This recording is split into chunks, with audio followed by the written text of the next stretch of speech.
Pernah tak rasa nak buat kuis tapi alahai rasa macam satu kerja yang leceh. Sepatutnya benda ni kreatif dan seronok tapi akhirnya rasa macam buat kerja rumah pula. Okey, hari ni kita akan ubah semua tu. Jom kita tengok cara nak buat kuis jadi sesuatu yang bukan je seronok tapi siap sepantas kilat. Kita semua pernah lalui benda ni kan? Berjam-jam perah otak fikir soalan, lepas tu pening kepala nak susun format. Dan yang paling tak best, risau sama ada orang yang jawab tu nanti bosan ke tak? Aduh, memang penat. Tapi, cuba bayangkan, semua kerumitan tu hilang macam tu je. Yang ada cuma satu proses yang lancar. Dari idea, terus jadi kuis yang sedia untuk dimain. Itulah yang kita akan bongkar hari ini. Jadi, apa penyelesaian ajaibnya? Mari saya perkenalkan satu alat yang memang direka khas untuk buat hidup kita semua lebih mudah. Namanya Quiz Zap. Inilah dia, Quiz Zap. Dan ni bukan sebarang alat buat kuis biasa tau. Cuba bayangkan kuis anda tu wujud dalam satu dunia maya yang berasaskan peta, di mana setiap soalan tu adalah satu pengemaran baru. Ia bukan setakat pantas, tapi ia mencipta satu pengalaman yang memang susah nak lupa. Okey, jom kita tengok. Betul ke pantas sangat ni? Saya jamin anda mesti terkejut betapa senangnya nak mula. Serius, semudah kira 1, 2, 3. Itu je. Tak ada daftar-daftar yang rumit, cuma log masuk guna akaun Google, klik satu butang untuk cipta kuis baru dan langkah terakhir yang paling seronok, pilih dunia maya untuk kuis anda. Dan anda ada banyak pilihan. Untuk permulaan ada 4 peta percuma yang best untuk dipilih.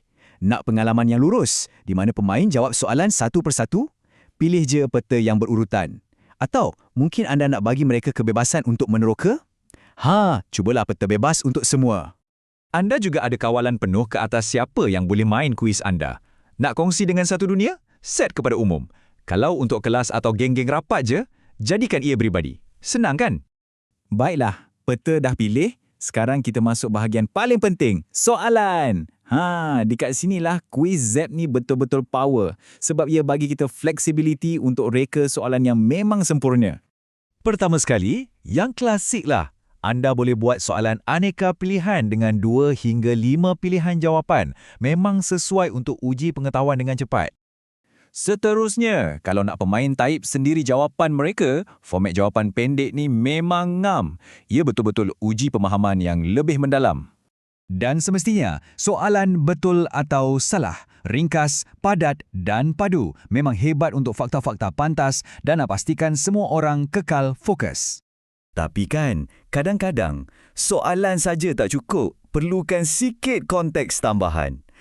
Di sinilah fungsi petunjuk atau hint ni jadi penyelamat, membolehkan anda bawa soalan anda ke tahap yang lagi best. Dan dekat sinilah potensi kreatif anda betul-betul boleh meletup. Anda bukan setakat boleh tambah teks sebagai petunjuk tau. Anda boleh masukkan gambar untuk soalan visual atau benamkan terus video YouTube untuk bagi konteks yang lebih mantap. Ini yang buat kuis anda jadi lebih hidup dan menarik. Okey, kuis dah siap, dah nampak gempak. Jadi persoalannya, macam mana nak bagi dekat pemain-pemain anda? Jangan risau, proses ni pun kacang je. Anda akan nampak 3 butang utama. Salin, ni macam fotoset kuis anda, so boleh ubah suai tanpa rusakkan yang asal. Kongsi pula akan bagi anda semua benda yang perlu untuk jemput orang, kod QR, kod masuk atau pautan terus. Dan masuk membolehkan anda sendiri terjun ke dalam kuis sebagai host atau pentadbir. Jadi, siapa je yang boleh dapat manfaat dari benda ni? Jawapannya, hampir semua orang. Cikgu-cikgu boleh guna untuk ulang kaji, pelajar boleh guna untuk belajar sendiri dan kawan-kawan boleh main untuk suka-suka. Kalau anda guna Google Classroom, lagilah senang nak kongsi. Jadi, persoalannya sekarang bukan lagi, boleh ke aku buat kuis? Tapi, dunia macam mana yang aku nak cipta? Dengan kuasa kreatif macam ni di hujung jari anda, tak ada had untuk apa yang anda boleh buat. Jadi tunggu apa lagi? Jom cipta dunia kuis anda sekarang.